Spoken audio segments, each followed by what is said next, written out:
Avis vascular centre, మన దేశంలోనే the best varicose vein hospital. మేము నిన్న మధ్యాహ్నం హైదరాబాద్ నుంచి బయలుదేరి భద్రాచలం చేరుకున్నామండి. నైట్ స్టే చేసాము. మార్నింగే రెడీ అయ్యి ఆలయానికి వెళ్ళే ప్రయత్నంలో ఉన్నాము. అయితే ఈలోపు ఇక్కడ కొన్ని విషయాలు మాట్లాడుకుందాము. మన రాముల వారి కళ్యాణం గురించి, ఏర్పాట్ల గురించి ఇవన్నీ కూడా మాట్లాడుకుందామని చెప్పేసి నుంచున్నాం. ఏం రామగారు? దక్షిణ అయోధ్య మంత్రాలు వినిపిస్తున్నాయి, సంగీతం అనిపిస్తుంది. గాలంతా రామమయంగా ఉంది. బాగా ఏర్పాట్లు కూడా చాలా బాగా కనపడుతున్నాయి. మనం ఊర్లోకి ఎంటర్ అవుతూనే పందిర్లు అవి కనిపిస్తున్నాయి, లైట్లు అవి బాగా కనపడుతున్నాయి. దగ్గరకు వెళ్తే ఇంకా ఎట్లా ఉంటుందో, ఇంకా మనం యువతలే ఉన్నాం కదా. అయితే ముందు నుంచే ఏర్పాట్లు చేస్తారు కదా రమ్మగారు? నెల ముందు నుంచే మొదలవుతుంది. ఇంచుమించుగా హోలీ పండుగ అప్పటి నుంచే స్టార్ట్ చేస్తారంటే మనకి తలంబ్రాలకి వాటికి చుట్టుపక్కల గ్రామాల నుంచి వస్తాయి బియ్యం, తలంబ్రాల ధాన్యం వస్తుంది కదా. వీటిని గోటితోటి ఒలుస్తారు. అది ముందు నుంచి పద్ధతిగానే ఉంది. ఇప్పుడు ఇంకా విశేషంగా చాలా గ్రామాలు వాళ్ళు ఇందులో పాల్గొంటారనమాట, భక్తులు. విశేషంగా మనకి ప్రభుత్వం వాళ్ళు ముత్యాల తలంబ్రాలు ఇస్తారు. ఈ మిగిలిన తలంబ్రాలు ఇక్కడ స్వామివారికి సేవించేవన్నీ కూడా గోటుతోటి ఒలిచి తీసుకొస్తారు. అంటే దంపటము ఇంకో రకంగా చేయరు, చాలా పవిత్రంగా పద్ధతిగా చేస్తారట. అదొకటైతే శ్రీరామనవమి దేశమంతా చేసుకుంటాం. ప్రతి పల్లెలోనూ రాముల వారికి పుట్టినరోజు పండుగ చేస్తాం. అయితే ప్రత్యేకంగా తెలుగు వారికి ఏంటంటే పుట్టినరోజు పండుగతో పాటు పెళ్లి పండుగ కూడా చేసుకోవటము చాలా రామదాసు గారు ఏర్పరిచిన విధానంగానే చెప్తారు. మన దగ్గర చూసి ఇప్పుడు అన్ని మొత్తం తెలుగు నాట అన్ని చోట్ల కూడా సీతారామ కళ్యాణం చేసుకుంటారు.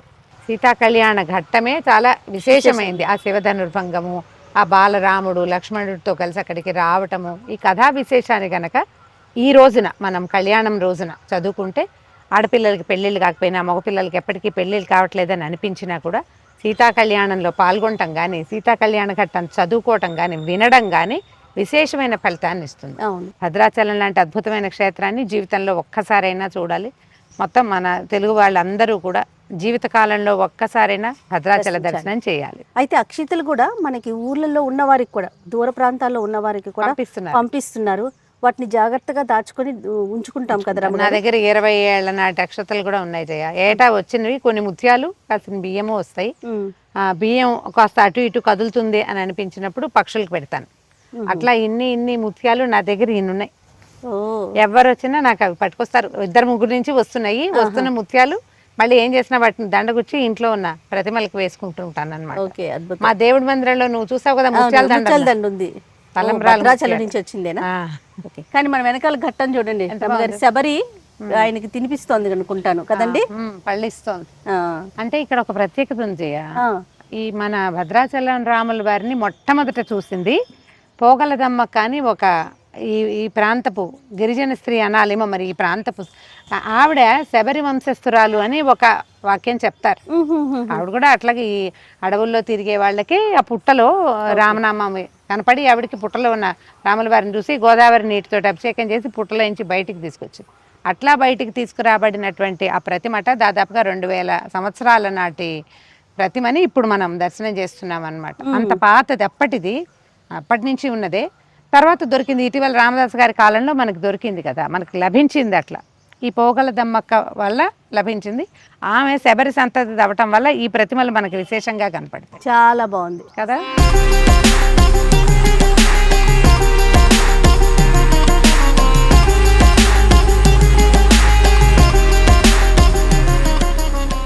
భద్రాచలం వచ్చేసాము, గోదావరి తీరాన్ని ఉన్నాము. బాగుంది కదా, బాగుందండి. అందరూ కూడా చక్కగా స్నానాలు కూడా చేస్తా ఉన్నారు. రాములు వారి కళ్యాణం కోసం వచ్చిన వారు అంటే తిలోదకాలు కూడా ఇస్తున్నట్టు అనిపిస్తా ఉంది రమ్మగారు. గోదావరి నది తీరంలో ఏదైనా చేయొచ్చు కదా, నది పుణ్య స్నానాలు చేస్తారు. తిలోదకాల కోసం వచ్చిన వాళ్ళు ఈ సమయం అవసరమైంది అనుకో, అలా వచ్చిన వాళ్ళు ఎలాగో వచ్చాం కదా ఈ పని చేద్దాం అనుకునే వాళ్ళు, అంటే ఏ కారణంతో వచ్చిన పని చేసుకునేవాళ్ళు. కాకపోతే ఒకటి ఉంది, ఇప్పుడు రాముల వారి కళ్యాణం కోసం వచ్చేవాళ్ళు కళ్యాణం దగ్గరలో ఉంది కదా, కళ్యాణం నాటికి రాలేకపోతే ఒకవేళ టికెట్లు దొరకపోయినా అప్పుడు జనసమర్థం ఎక్కువగా ఉంటుంది, ఉండలేము, రూములు దొరకలేదు లేదా దొరకవు, ఆ భయాలు ఉన్నవాళ్ళు ఈ వారం 10 రోజుల ఉగాది పండుగ నుంచి మొదలు పెట్టుకుని యాత్రికులు వస్తూనే ఉంటారు. కళ్యాణానికి సిద్ధమవుతున్న రాముల వారిని చూడడానికైనా వచ్చిన వాళ్ళు చాలా మంది చక్కగా నది స్నానం చేశారు. కాకపోతే ఎక్కువ లేవు గోదావరిలో, నీరు తక్కువ ఉంది. అయితే ఏ ప్రముఖ పుణ్యక్షేత్రం చూసినా కూడా నది ఒడ్డునే ఉంటాయి కదా రమ్మగారు. ఈ నదీ తీరాల ఉన్న క్షేత్రాలు ఎక్కువ మహత్యం కలిగి ఉంటాయి. ఓ భగవంతుడు స్వయంభూవులుగా వెలిసినవి చాలా క్షేత్రాలు. మన నరసింహస్వామి క్షేత్రాలు కొన్ని కొండల్లో ఉన్నాయి. ఇప్పుడు మన ధర్మపురి అవి గోదావరి నదీ తీరంలో ఉంది. కొండల్లో ఉన్నవి, నదీ తీరాలు ఉన్నవి, వీటికి ప్రత్యేకత ఎక్కువ ఉంటుంది. ఇప్పుడు నది అంటే ఏమిటి? జలం. అవును, నీరు జీవాన్ని తీసుకెళ్తుంది. ఆ, ఆ. ఇప్పుడు కింద జీవాన్ని తీసుకెళ్లే జీవ ప్రవాహం ఉండి పైన భగవంతుడి ప్రతిష్ట స్వయంగా వచ్చాడంటే అక్కడ మళ్ళీ దేవాలయం కూడా కట్టారు అనుకుందాం. కట్టేసరికల్లా ఏమవుతుంది, మంత్రంతో ఆ ప్రాంతం ఇంకా పవర్ఫుల్ అవుతుంది. అవును, అందుకని నదీ తీరాల్లో ఉన్న క్షేత్రాల మహత్యము ఇంత అంత అని చెప్పడానికి వీల్లేదు. అందుకని ఎప్పుడైనా నదీ తీరాల్లో ఉన్న క్షేత్రాలకు వస్తే స్వామివారిని దర్శించడంతో పాటుగా ఆ నదిలో కాస్త కాలు కడుక్కోవటం, కానీ చిన్నదైనా నీళ్ళు తీసుకుని నెత్తిమీ చల్లుకోవటం లాంటి క్రియ అయినా చేస్తే మనం ఎక్కువ పాజిటివ్ ఎనర్జీని సొంతం చేసుకోగలుగుతాం. మనకి తెలుగునాట అన్ని చోట్ల కూడా రాముల వారి కళ్యాణం చేస్తారు. దంపతులందరూ కూర్చుని సీతా కళ్యాణం చేసుకుంటే కన్యాదాన ఫలితం లభిస్తుంది. ఎవరి ఇళ్లలో ఆడపిల్లలు కానీ మగపిల్లలు కానీ పెళ్లిళ్ళు అవ్వటం లేదని అనిపిస్తే, చాలా ముఖ్యంగా ఆడపిల్లల వివాహాలు అవ్వట్లేదు అనిపిస్తే మనం రుక్మిణి కళ్యాణం పారాయణ చెప్పుకుంటాం కదా. ఈ సీతా కళ్యాణం అవకాశం ఉన్నప్పుడు మనం కూడా ఆ కళ్యాణంలో పాల్గొనటం కానీ, కళ్యాణానికి కొంత సంభారాలు ఇవ్వడం కానీ, కళ్యాణానికి ధన సహాయం చేయటం కానీ, మనమే స్వయంగా కళ్యాణంలో కూర్చోవటం కానీ చేస్తే ఈ ఫలితం లభిస్తుంది అని చెప్తారు. సాధారణంగా ఇదే చేస్తాం. కాకపోతే చైత్రమాసం కదా, ఇప్పుడు ఏంటంటే ఈ మాసంలో మంచినీళ్లు, పానకము అవన్నీ ఎవరికైనా ఇస్తే మనకి విశేషమైన ఫలితం లభిస్తుంది అని చెప్తారు.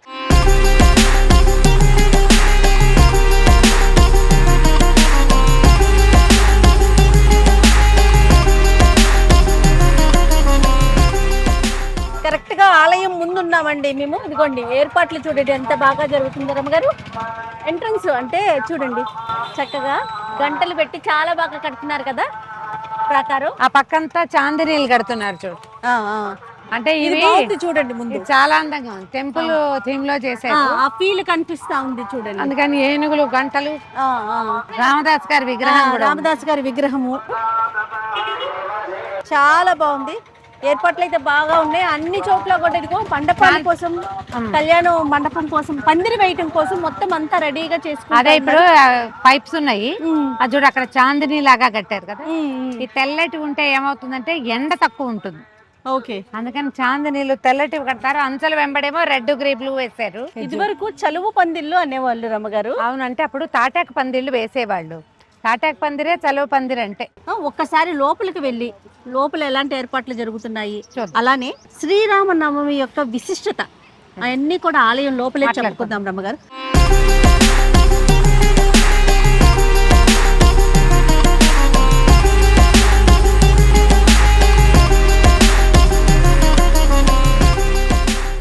జై శ్రీరామ్. జై శ్రీరామ్. ఎక్కడి నుంచి వస్తున్నారు? మాల యొక్క విశిష్టత ఒక్కసారి. మేము మెదక్ డిస్టిక్ చేగుంట మండల్ పెద్దసనూరు అన్న గ్రామ పంచాయతీ నుంచి వస్తున్నాము. మాచిన్పల్లి అనే ఒక గ్రామంలో హనుమాన్ మందిరం దగ్గర మేము మాల దీక్ష ధరించాము. మేము ఫిబ్రవరి 18న 41 రోజు దీక్ష ధరించడం జరిగింది. రామయ్య దర్శనం చేసుకుందామని వచ్చి మేము కొండగట్టులో ఏప్రిల్ 2న. ఇదంతా కాలినడకనే సాగుతుందండి ఎట్లాగా? ఇదంతా మేము ఈడికైతే రామయ్య దగ్గరికి మేము కారులోనే వచ్చాము. మేము కొండగట్టుకి మా ఇంటి దగ్గర మా ఉండే సన్నిధి దగ్గర నుంచి మేము కొండగట్టుకు పాదయాత్రను దీక్ష యొక్క విశిష్టత ఏంటి? మనకు దేవుని మీద ఒక నమ్మకం. దేవుడు ఏమైనా సమస్యలు ఉంటే, ఏమైనా బాధలు ఉంటే దేవుని దగ్గర తీర్చుదామని దేవుని మీద ఒక నమ్మకం తోటి మేము దీక్ష ధరించడం జరుగుతుంది. ప్రతి ఏటా తీసుకుంటాం. రైట్ అండి, చాలా సంతోషం. జై శ్రీరామ్. జై శ్రీరామ్.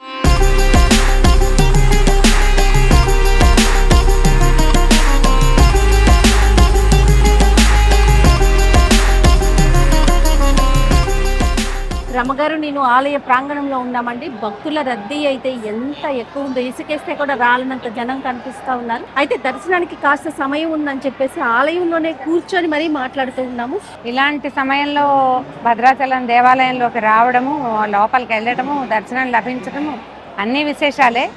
ఆ విశేషాలతో పాటు మరిన్ని కొత్త కొత్త విశేషాలు ఏమైనా తెలుసుకుని మీకు తెలియజేస్తాం. రైట్. అంటే ఇంతవరకు ఎప్పుడు కూడా ఎక్స్పీరియన్స్ చెయ్యిందండి ఇది. ఎప్పుడు కూడా శ్రీరామనవమి అంటే స్టూడియోలో కూర్చొని మాట్లాడుకుంటాం, ఇంట్లో పూజ చేసుకుంటాం. కానీ పండుగకి ముందుగానే ఒక 4 రోజుల ముందుగానే మేము భద్రాచలం రావటం, ఇక్కడ ఆలయంలోని అణువుని మీ అందరికీ చూపించే ప్రయత్నం చేయటం నిజంగా పూర్వజన్మ సుకృతంగానే అనిపిస్తూ ఉంది. ఆ దేవాలయ ప్రాంగణం అంతా కూడా చాలా విశాలంగా ఉంది. ఇదివరకటికి ఇప్పటికీ వైశాల్యం పెరిగిందేమో అనిపిస్తోంది.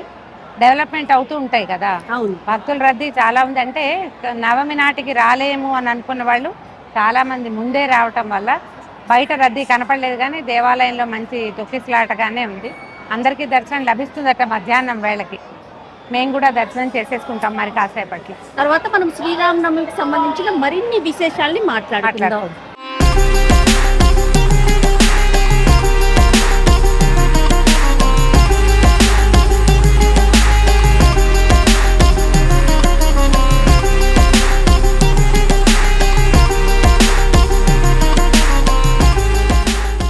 ఎంత జన్మ ధన్యం అంటే మాటల్లో చెప్పలేమండి. నాది కానీ రమగారి కానీ అనుభూతి.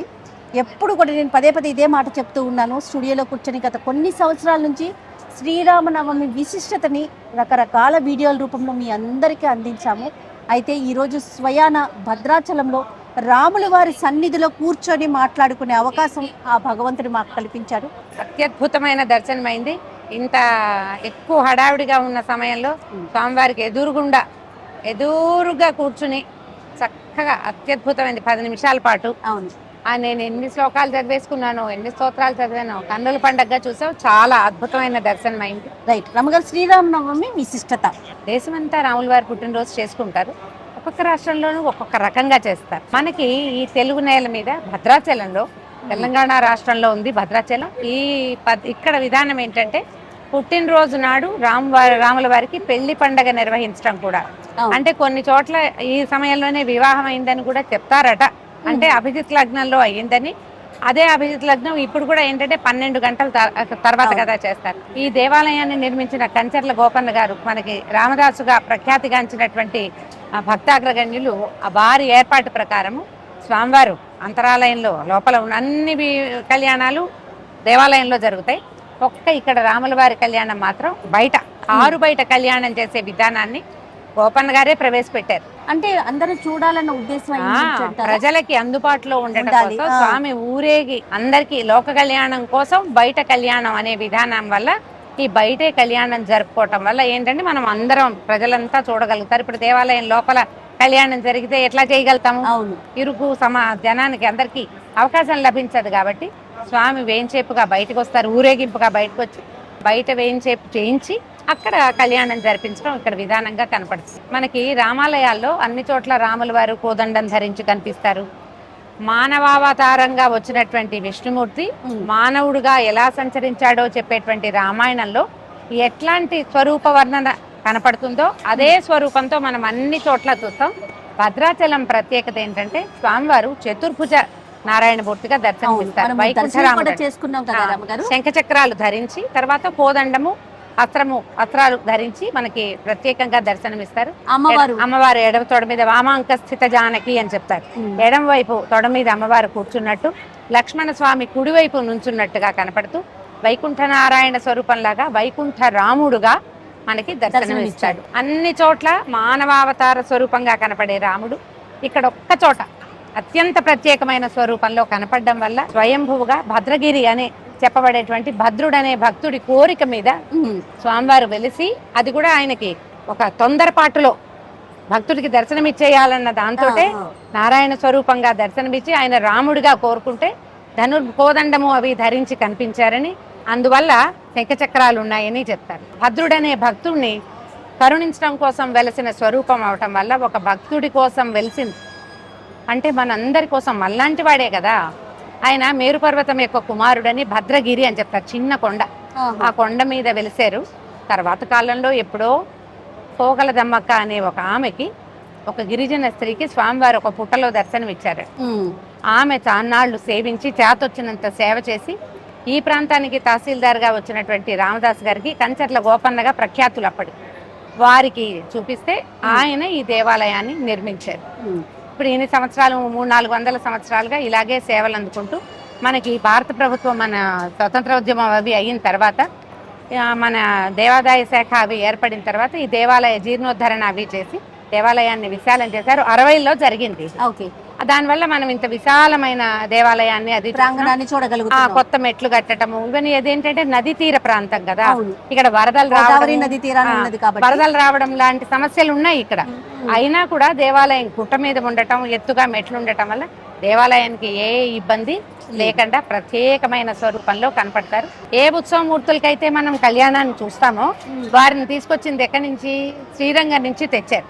అయితే శ్రీరంగం నుంచి స్వామివారిని సేవింపు చేసుకునే వాళ్ళు, ఇక్కడ సేవించుకునే వాళ్ళు. అప్పుడు ఔరంగజేబు తాలూకు దండయాత్రలు అప్పుడు భయపడి స్వామివారిని దాచిపెట్టారట, గోదావరి నది తీరంలో దాచేశారు. దాచిన తర్వాత ఏమైంది, స్వామివారి విగ్రహం కనపడకుండా ఈ మూలవరులకి అడ్డంగా ఒక గోడ కట్టేశారట, అర్చకులే చేశారు. ముందు అలాంటి ఒక మూర్తిని ప్రతిష్ఠ చేస్తే ఔరంగజేబు సైనికులు వాళ్ళు ముందున్న మూర్తినే ధ్వంసం చేసి వెళ్ళిపోయారు. వాళ్ళు వెళ్ళిపోయిన తర్వాత మళ్ళీ ఆ గోడను తీసేసి వెనకాల ఉన్న స్వామిని మళ్ళీ సేవించుకోవటం మొదలు పెట్టారు. అయితే గోదావరి వరదల వల్ల మళ్ళీ మా ఉత్సవ వరలని తీసుకురావడానికి వెళ్తే రామలక్ష్మణులు ఇద్దరే లభించారట, 2 విగ్రహాలే లభించాయి, సీతాదేవి విగ్రహం లభించలేదు. దాంతో చాలా దుఃఖపడి ఏం చేయాలి అంటే ఈ భక్తులలో ఒకరికి ఫణిగిరి అనే చోట అక్కడ సీతాదేవి విగ్రహం ఉందని వారిని తీసుకొచ్చి ఇక్కడ పెట్టమని ఆదేశం లభించింది, స్వప్నాదేశమే కలిగిందట. అప్పుడు వీళ్ళు ఫణిగిరి వెళ్ళి ఇక్కడ నుంచి అర్చకులు అమ్మవారిని తీసుకొచ్చుకున్నారు, సీతాదేవిని. ఫణిగిరి నుంచి వచ్చిన సీతాదేవి, శ్రీరంగం నుంచి వచ్చిన రామలక్ష్మణుల విగ్రహాలతోటే ఇప్పటికీ ఉత్సవరులకి సేవ జరుగుతుంది, వారికి కళ్యాణం కూడా జరుగుతుంది. ఆ కళ్యాణమూర్తుల్ని శ్రీరామనవమి రోజున మనం అందరం సేవించుకుంటాం.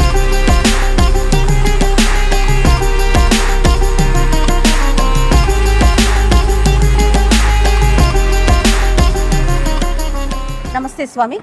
నమస్కారం. శ్రీరామనవమి అనగానే మనకి భద్రాచలం గుర్తొస్తుంది, అంగరంగ వైభవంగా. అంటే మన తెలుగు రాష్ట్రాల నుంచే కాకుండా వివిధ రాష్ట్రాల నుంచి, వివిధ దేశాల నుంచి కూడా స్వామివారి కళ్యాణం తిలకించడానికి భక్తులు అశేష సంఖ్యలో హాజరవుతూ ఉంటారు. ఇక్కడ జరుగుతున్న ఏర్పాట్ల గురించి, కళ్యాణ విశిష్టత గురించి, నవమి గురించి ఒక్కసారి మీ మాటల్లో. భద్రాచలంలో కళ్యాణం అన్ని చోట్ల రాముడి కళ్యాణం జరుగుతుంది, కానీ భద్రాచలంలో రాముడి కళ్యాణానికి ఇంతటి విశిష్టత ఏర్పడ్డది అంటే దానికి ప్రధాన కారకులు భక్త రామదాసు గారు. అవునండి. సాధారణంగా శ్రీరామనవమి అంటే రాముడి పుట్టినరోజు. ఆ రోజు కళ్యాణం రామాయణంలో కూడా మనకి పాల్గొన పౌర్ణమి నాడు జరిగింది అంటారు పెద్దలు. అవును. కానీ యస్యావతార దివసే తస్య కళ్యాణమాచరేతని రామదాసు గారు ఆనాడు ఇక్కడ ఏర్పాటు చేసేటప్పుడు ఆలయం అంతా నిర్మాణం చేశాక ఇక్కడ ఆలయంలో స్వామికి నిత్యోత్సవాది సమస్త కైంకర్యాలు నిర్విఘ్నంగా సాగడం కోసం వారి గురువు గారైనటువంటి రఘునాథ భట్టరాచార్యుల వారు, రామదాసు గారి గురువు గారు, వారి ఆదేశం మేరకు ఇక్కడికి 5 గోత్రాల వారిని శ్రీరంగాది ప్రాంతాల నుండి ఏర్పరిచారు. భద్రాచల క్షేత్ర మహాత్మ్యం చాలా విశిష్టత. భద్రాచల క్షేత్ర మహాత్మ్యం అనేది మనకి బ్రహ్మ పురాణంలో తెలుపబడి ఉంది. రామావతార అనంతరం వైకుంఠానికి వెళ్ళిపోయాడు స్వామి. అప్పుడు మళ్ళీ భద్రుడు అనేటువంటి మహర్షి తపస్సు చేయటం వల్ల వైకుంఠంలో ఉండేటువంటి నారాయణుడు మళ్ళీ రామ రూపాన్ని ధరించి ఇక్కడ ఆయనకి ప్రత్యక్షమయ్యాడు. ముఖ్యంగా శ్రీరామనవమికి సంబంధించి ఏర్పాట్లు ఎప్పటి నుంచి జరుగుతాయండి? అంటే భద్రాచలంలో శ్రీరామనవమి మాకు సంవత్సరంలో మొట్టమొదటి ఉత్సవం, అంటే సంవత్సరం మొదట్లోనే వస్తుంది. అవును. కాబట్టి మాకు ఇక్కడ ఒక లింకప్ ఉంటుంది. అంటే సంవత్సరం మొదల్లో ఈ ఉత్సవం జరుగుతుంది, సంవత్సర అంతంలో అంటే పాల్గొన పౌర్ణిమ నాడు స్వామివారికి హోళీ ఉత్సవం అంటారు. ఆ రోజే సీతమ్మ వారి పుట్టినరోజు కూడా భావిస్తారు. అసలు అవాలే సీతారామ కళ్యాణం జరిగిందట మామూలుగా లోకంలో. ఆ రోజు ఇక్కడ వసంతోత్సవాన్ని చాలా వైభవంగా నిర్వర్తిస్తారు. ఆ వసంతోత్సవం నాడే మళ్ళీ జరగబోయేటువంటి సీతారామ కళ్యాణానికి నాందిగా భావిస్తాం భద్రాచలంలో. దానికే ఇక్కడ తలంబ్రాలోకి పసుపుని దంచడం, ఇక్కడ స్వామివారి పెళ్లి పనులన్నీ ప్రారంభం చేయడం జరుగుతుంది. ఆ తర్వాత ఉగాది నాడు ప్రతి సంవత్సరం కూడా ఇప్పుడు అంకురారోపణ కార్యక్రమాన్ని, అంటే స్వామివారిని పెళ్లి కొడుకుని చేయడం, ఆ తర్వాత ఇక్కడ ఆస్థాన మండపంలో స్వామివారికి ఈ ఉత్సవాన్ని ఆరంభం చేస్తూ దానికి ప్రత్యేకమైనటువంటి ఒక స్తపనాన్ని నిర్వర్తించి అదే రోజు స్వామివారికి ఈ స్వామివారి కళ్యాణం చేసే సమస్త సేవకులు పరివారమైన మా అందరికీ కూడా ఆ చేసేటువంటి యోగ్యత కోసం రక్షాబంధనాన్ని ధరిస్తారు, స్వామివారికి ధరింపజేస్తారు. స్వామివారికి ఏమో ఈ కళ్యాణోత్సవ క్రతు సాఫల్య దీక్ష కోసం స్వామివారికి, అలాగే చేసేటువంటి ఆ యోగ్యత కోసం స్వామివారికి ఒక పరికరం లాగా మనం ఉండి చేయాలి అని ఆగమశాస్త్రం చెప్తోంది. భగవతో బలేన భగవతో వీర్యేణ భగవత తేజస భగవత కర్మణ భగవత కర్మ కరిష్యామి. అంటే ఆయన ఇచ్చిన శక్తితో ఆయన సేవని ఆయన సేవకుడిగా భావిస్తూ స్వామికి చేయాలి. కాబట్టి వీరంతా కూడా ఆ విధంగా ఒక దీక్షగా జరుగుతుంది. ఇది ఉగాది నుండి ఈ అంకురారోపణ దీక్ష ప్రారంభమైంది. ఇక్కడ స్థానిక గోవిందరాజ స్వామి వారి కోవిలకి వెళ్ళి ఇక్కడ ఈ నవాన్నికంగా ఈ బ్రహ్మోత్సవాలు జరుగుతాయి భద్రాచలంలో. చాలా ఉత్తమమైనటువంటి పద్ధతి. అంటే ఉత్సవాన్ని 12 రకాలుగా చేయొచ్చు అని మనకి ఆగమ శాస్త్రాలు చెప్తాం. అంటే ఏకాహం నుంచి ఒకటే రోజు చేసే ఉత్సవాలు, చిన్న ఆలయాలు ఇలా ఉంటే వాళ్ళు ఒకటే రోజైనా చేసుకోవచ్చు. ఈ ఆలయంలో భద్రాచల ఆలయంలో నవాన్నిక దీక్షతో స్వామివారికి జరిగేటువంటి విధానాన్ని పెద్దలు ఏర్పరిచారు. ఆ విధంగా ఇక్కడ నవాన్నిక దీక్షతో జరుగుతుంది. ఈ దీక్ష అంతా కూడా సమృద్ధిగా జరగాలి అంటే మనకి ఆగమ శాస్త్రాలు చెప్పేది ఏంటంటే ముందుగా అంకురారోపణ చేయండి అని. మట్టిని చేసి దానికోసం పాలికలని ఘటికలని శరావాలని ఏర్పరిచి మంత్రపూతంగా నవధాన్యాలను అందులో వేస్తారు. అవి అంకురిస్తాయి. వాటితోటి మళ్ళీ ప్రత్యేకమైన పూజ చివర స్వామికి సమర్పణ చేయడం జరుగుతుంది. ఈ కర్మ అంతా సమృద్ధిగా జరగాలని చేస్తారు. అది ఉగాది నాడు ప్రారంభించుకోవటం. ఆ తర్వాత ఈ స్వామివారి తిరుకల్యాణ మహోత్సవం వైభవంగా సాగాలి. ఈ సాగడం కోసం నవాన్నిక దీక్షతో సాగుతుంది. ఈ సాగే దాంట్లో కూడా ఒక ప్రత్యేకత. ఈ తిరుకల్యాణ మహోత్సవం అంతా కూడా స్వామివారి సేనాధిపతి అయినటువంటి విశ్వక్సేనుల వారి ఆధ్వర్యంలో జరుగుతుంది. ప్రారంభం చేసే ముందు కూడా ఇక్కడ దీక్షితులైనటువంటి అర్చక స్వాములు అంతా కూడా ముందుగా వీరంతా ఒక చోట ఏకీకృతమై వీరంతా వేదవాద్య ఘోష పురస్సరంగా ముందుగా విశ్వక్సేనుల వారి సన్నిధి ఉంది ఆలయం. ఆ సన్నిధికి వెళ్తారు. వెళ్ళి అక్కడ విశ్వక్సేనుల వారిని ప్రార్థన చేస్తారు. స్వామి నీవు మా ముందుండి ఇవన్నీ మాకు జరిపించేదానికి మాకు నేతృత్వం వహించు అంటే ఆయన నాయకుడు అనమాట. ఆయన నాయకత్వంలో ఇదంతా జరుగుతుంది. అందువల్ల విశ్వక్సేనుల వారి సన్నిధికి వెళ్తారు. వెళ్ళి వారిని ప్రార్థన చేసుకొని వారిని ఒక వాహనంలో వేయించేసి వారిని మళ్ళీ గర్భాలయంలోకి తీసుకొని వెళ్ళాక అక్కడ ఈ దీంట్లో ఉండేటువంటి ఋత్విక్కులు అందరూ యతీశ్వరులు అందరినీ కూడా ప్రార్థన చేస్తూ స్వామివారి రామచంద్ర స్వామివారి సమక్షంలో అక్కడ ఒక ప్రత్యేకమైన ఒక ప్రార్థన ఉంటుంది. అంటే బ్రహ్మోత్సవాన్ని మా చేత నిర్వహింపజేసుకో స్వామి అంటే నేను చేస్తాను చేయించుకో అని చెప్పి శ్రీమన్నారాయణ భగవన్ హనుమత్ సీతా లక్ష్మణ భరత శత్రుఘ్న సమేత శ్రీరామచంద్ర అంటూ అర్ణవసేన పుండరీకాక్ష ఇలా ఒక ప్రత్యేకమైన ఒక చూర్ణికని మా పెద్దలు ఏర్పరిచారు. రామదాసు గారి కాలం నుండి ఆరాధనలో ఉన్నటువంటి చూర్ణిక అనమాట. ఏ ఉత్సవం జరిగినా స్వామివారి దగ్గర ఈ చూర్ణిక చెప్పి అప్పుడు ముందుగా విశ్వక్సేనుల వారికి స్వామివారి శేషమాలికని వారికి వేసి స్వామివారి శఠారిని వారికి సమర్పించి అప్పుడు మాకు సంబంధించిన యతులను కీర్తించి వారిని సమక్షంలో ప్రత్యేకంగా ఇక్కడ యాగ మండపానికి కళ్యాణ మండపానికి ఇక్కడ వేయించేసి ఈ దీక్షను అంతా ఇవ్వడం జరుగుతుంది. దాంతో కళ్యాణ పనులన్నీ ప్రారంభమవుతాయి. అంటే ఈ పెళ్లి కొడుకును చేయడం ఈ కళ్యాణ దీక్ష ప్రారంభం. ఆ తర్వాత ఈ దీక్షలో విశ్వక్సేనుల వారి సమక్షంలో ధ్వజారోహణ పురస్సరంగా ఇది జరుగుతాయి. ధ్వజారోహణం అంటే కళ్యాణానికి 2 రోజులు ముందు. అంటే ఇప్పుడు మనం 27వ తారీఖు కళ్యాణం చేస్తాం కాబట్టి 25వ తారీఖు ధ్వజారోహణ చేయడం జరుగుతుంది. మరి ధ్వజం అంటే కేవలం ఒక గరుత్మంతుణ్ణి మనకు ఆగమ శాస్త్రంలో ఎలా వేయమని చెప్పారు. గగనే గమనారంభ పక్ష విక్షేపణాన్వితం అంటూ ఆయన ఆ గాల్లో ఎగరడానికి సిద్ధంగా ఉండేట్టుగా అష్టనాగులతో కూడి ఉండేట్టుగా ఏ నాగులకి ఏ రంగు ఇవన్నీ కూడా మనకి ఆగమ శాస్త్రంలో చెప్పారు. ఆ విధంగా వేయాలి. ఆ విధంగా గరుత్మంతుల వారిని వేసి దాన్ని మనం 25వ తారీఖు ధ్వజారోహణ చేస్తాం. దానికి ముందు రోజు ఇక్కడ వేసినటువంటి వారు అర్చక స్వాములకి సంబంధికుల్లో ఒకరు స్థానిక జీయర మఠంలో ఈ గరుడోత్సవం అని చెప్పి జరుగుతుంది. అక్కడ నుంచి వేదవాద్య ఘోష పురస్సరంగా ఆలయానికి తీసుకుని వచ్చి స్వామివారికి ఎదురుగుండా సమర్పణ చేసి సర్వేశ్వర జగన్మయ త్వయా యథాతు కథితం తథా శక్తుం తథా కర్తుం అశక్తి అంటూ నీ చల్లని చూప గరుడ పటంపై ప్రసరిస్తే అందులో ఉండే దోషాలన్నీ కూడా హరింపజేయ స్వామిని ప్రార్థించి ఇక్కడ వైనతేయ ప్రతిష్ఠ జరుగుతుంది. మామూలు విగ్రహాలకన్నిటికీ 5 రోజులు ఎలా జరుగుతుందో ఈ ధ్వజ పటానికి కూడా వివిధ అందులో చెప్పినటువంటి వివిధ ఆగమ శాస్త్రంలో చెప్పిన తీరుతో ఈ వైనతేయ ప్రతిష్ఠ జరుగుతుంది. ఇప్పుడు 24వ తారీఖు రాత్రిపూట 25వ రోజు స్వామివారికి ధ్వజారోహణ గావించడం ప్రతిష్ట పూర్తి తర్వాత కళ్యాణ ఘట్టం మొదలై దాంతో ప్రారంభం. అక్కడ ఇక్కడ అగ్ని ప్రతిష్టాపన జరుగుతుంది. అంటే నవాన్నిక దీక్ష ఆ ధ్వజారోహణతో ప్రారంభం. సంతోషం. అందువల్ల ఇక్కడ ప్రత్యేకత అన్నమాట. ఇవన్నీ కూడా సుమారుగా ఎంతమంది భక్తులు హాజరవుతారు స్వామి? లక్షలాది మంది భక్తులు వస్తారు. మాకు కూడానండి ఎప్పుడు కూడా స్టూడియోలోనే కూర్చొని మాట్లాడుకునే వాళ్ళం. నవమి విశిష్టత ఇవన్నీ కూడా భద్రాచలం వచ్చి స్వామివారి సన్నిధిలో మాట్లాడుకునే అవకాశం ఆ భగవంతుడి కల్పించాడు. ఛానల్ బయట వల్ల చాలా మంది దూరంగా ఉండేటువంటి భక్తులందరికీ కూడా ఇక్కడ జరిగేటువంటి ఈ క్షేత్ర వైభవాలని, ఎందుకంటే నాడు కేవలం కళ్యాణంలో 3 గంటలు అయితే అక్కడ జరుగుతుంది, ఇవన్నీ తెలుసుకోవడం కూడా కష్టం. చాలా అవసరం కదా. ఇందులో తెలుసుకోవాల్సిన అంశాలు చాలా ఉన్నాయి. వాటి కోసం మీరు ముందస్తుగా వచ్చి Yes. ఎక్కువ విషయాన్ని ప్రజలందరికీ జనానికి చేరవేయాలని. తెలియజెప్పాలి అనే లక్ష్యం